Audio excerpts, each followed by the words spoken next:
American muscle cars are legendary in automotive history, symbolizing raw power, iconic designs, and high-speed thrills. However, not every classic car is a winner. Some of these cars became infamous for their performance issues, questionable designs, or simply failing to live up to the hype. In this video, we're going to dive into the 17 worst American cars, focusing on their price, exterior, interior, and most importantly, their performance. Despite their legendary status, these vehicles left much to be desired. Let's explore the cars that didn't quite make the cut in automotive history. 1. 1966 Plymouth Barracuda.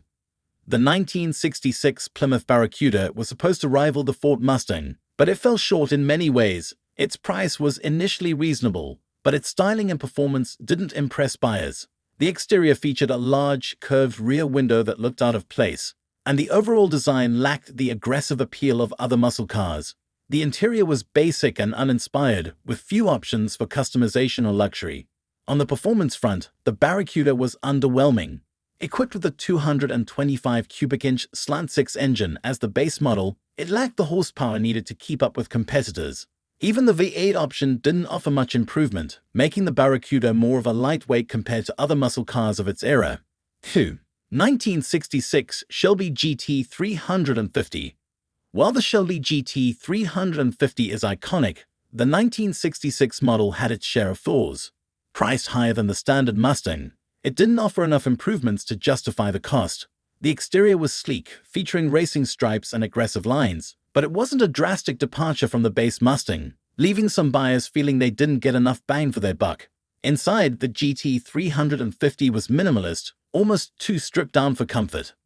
Lacking many standard features, the interior was designed for the track rather than everyday use. Performance was strong, with a 289 cubic inch V8, but it didn't have the same visceral impact as later Shelby models. The handling was stiff, and it lacked the finesse that modern performance cars have refined, making it a hard sell for the average driver. 3. 1968 Ford Mustang Shelby GT500. The 1968 Ford Mustang Shelby GT500, a name synonymous with muscle, carried a hefty price tag, but didn't deliver the punch many expected. The exterior, while boasting a signature Shelby look with its aggressive front grille and racing stripes, wasn't drastically different from the regular Mustang.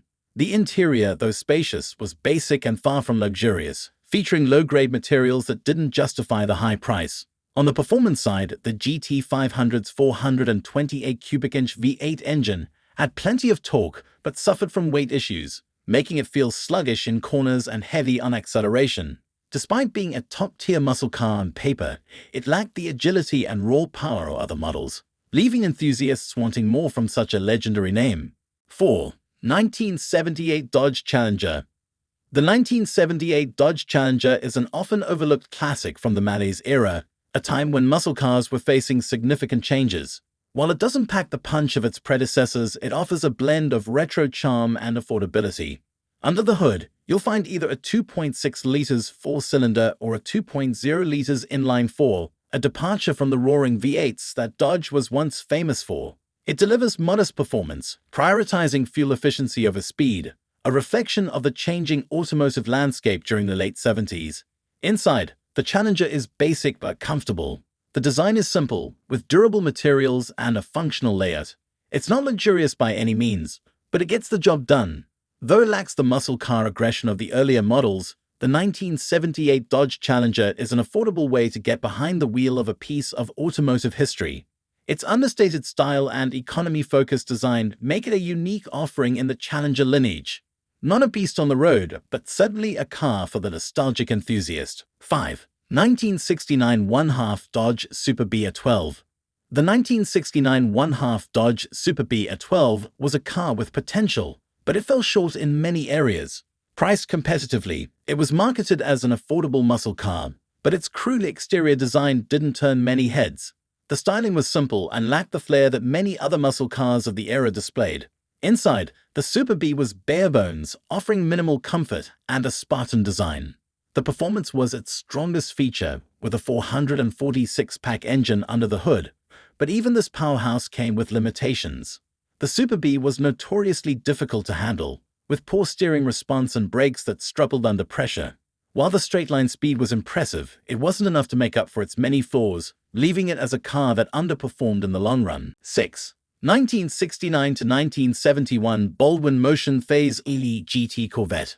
The Baldwin Motion Phase LE GT Corvette, produced between 1969 and 1971, was a tuner car that promised extreme performance but delivered mixed results. The price was astronomical for the time, especially for a modified Corvette.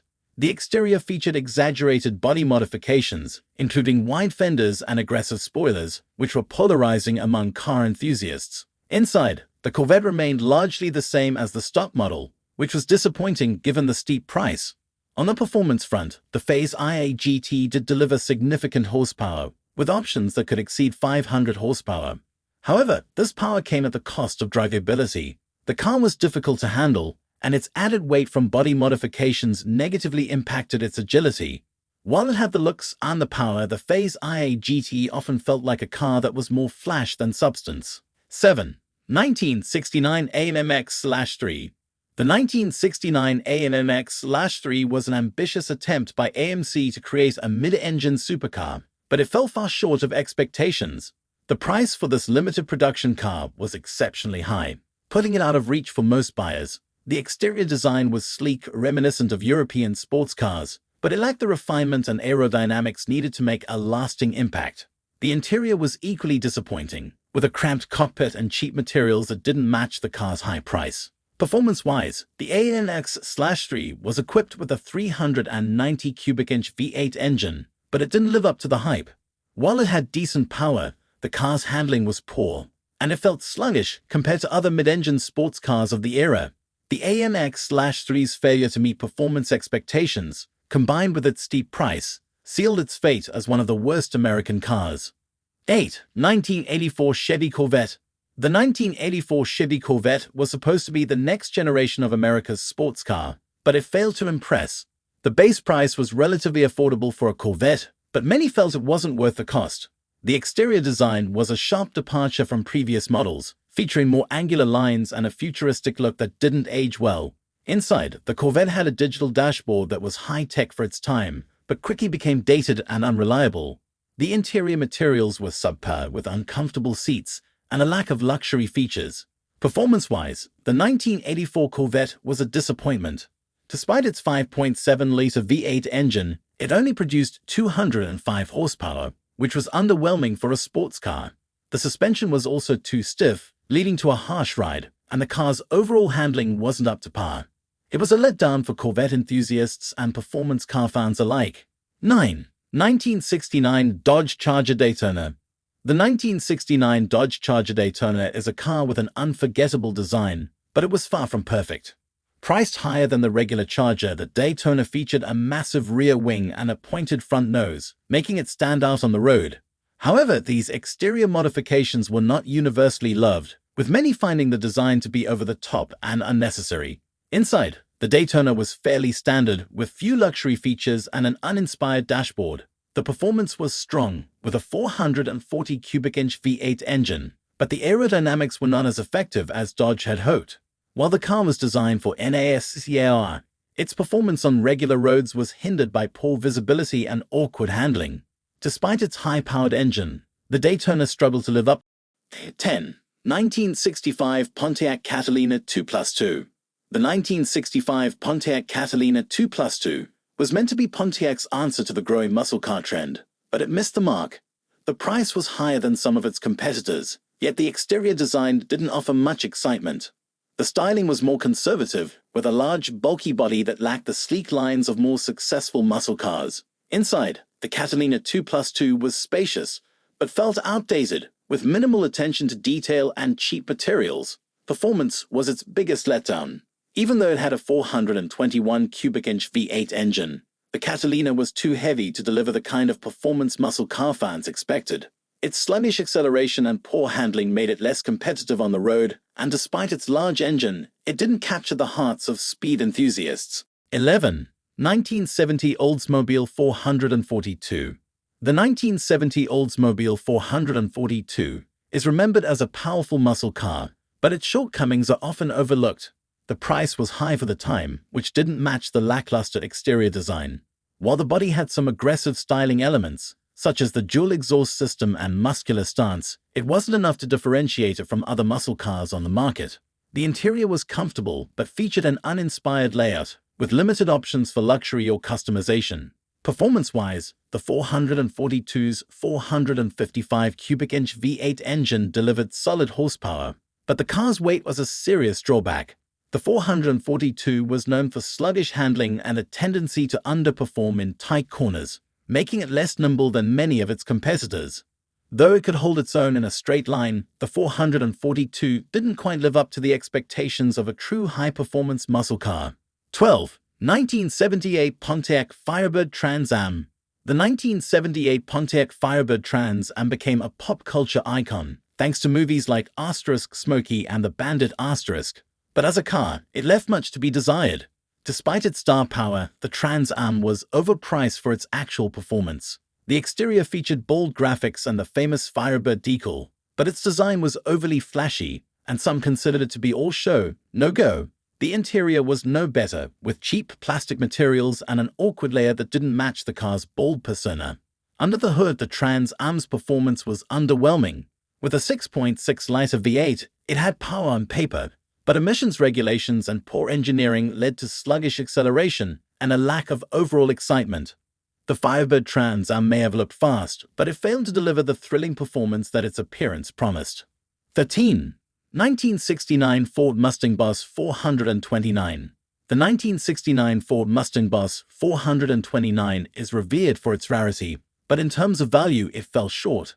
Its initial price tag was steep, and many buyers struggled to justify the cost for what was essentially a track-focused machine.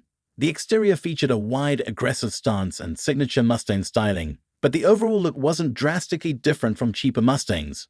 Inside, the Boss 429 was bare bones, with minimal comfort features and a focus on function over form. The performance was its biggest selling point, equipped with a massive 429 cubic inch V8 engine. However, the car's handling was poor, especially for a vehicle that was marketed as a race-ready machine. The Boss 429 was difficult to drive on regular roads, and while it had power, it lacked the finesse and drivability of other muscle cars, making it a niche vehicle that didn't appeal to the masses. 14. 1970 Chevy Chev LS6. The 1970 Chevy Chev LS6 had one of the most powerful engines of its time, but it wasn't without its problems. The price for this high-performance vehicle was significant, but it wasn't matched by an equally impressive exterior design. While the Chevelle had a muscular appearance, its styling was relatively basic compared to some of the more eye-catching muscle cars of the era. The interior was functional but lacked any real sense of luxury or refinement, with cheap materials and a utilitarian layout. Performance was where the LS6 shone, thanks to its 454 cubic inch V8 engine that produced an impressive 450 horsepower. However, the car's handling was far from refined. It was heavy and difficult to maneuver, particularly in tight corners, and the brakes weren't up to the task of controlling such a powerful engine. While fast in a straight line, the Chevelle LS6 was clumsy in other areas, making it less versatile than its rivals. 15. 1969 Pontiac GTO Judge. The 1969 Pontiac GTO Judge is another car that's remembered more for its image than its actual performance. Priced higher than the base GTO, the Judge came with flashy graphics and an iconic look, but the extra cost didn't translate to better quality. The exterior design was certainly eye-catching, with bright paint and bold decals, but it was seen by some as more style than substance. Inside, the GTO Judge offered the same interior as the standard GTO, which was basic and lacked the refinement expected in a higher-priced car. Performance-wise, the Judge was equipped with a 400 cubic inch V8 engine, but it didn't offer a significant improvement over the regular GTO. Its handling was clunky, and while it had decent power, the overall driving experience was underwhelming. The GTO Judge may have looked cool, but it didn't live up to the hype when it came to performance. 16. 1969 COPO Camaro. The 1969 COPO Camaro is a car that was built for racing, but it wasn't suited for the everyday driver. The price was steep for what was essentially a stripped-down Camaro with a big engine. The exterior looked like a standard Camaro, with no special features to indicate the high-performance capabilities hidden under the hood. Inside, the COPO Camaro was bare bones with minimal features and a no-frills design. This was fine for racing, But it didn't appeal to buyers looking for both performance and comfort. The performance, however, was impressive, with the COPO Camaro's 427 cubic inch V8 engine delivering serious horsepower. But while the car was fast in a straight line, it suffered from poor handling and braking, making it difficult to control at high speeds. The COPO Camaro was great for the drag strip, but its lack of refinement made it a hard sell for anyone looking for a well-rounded muscle car.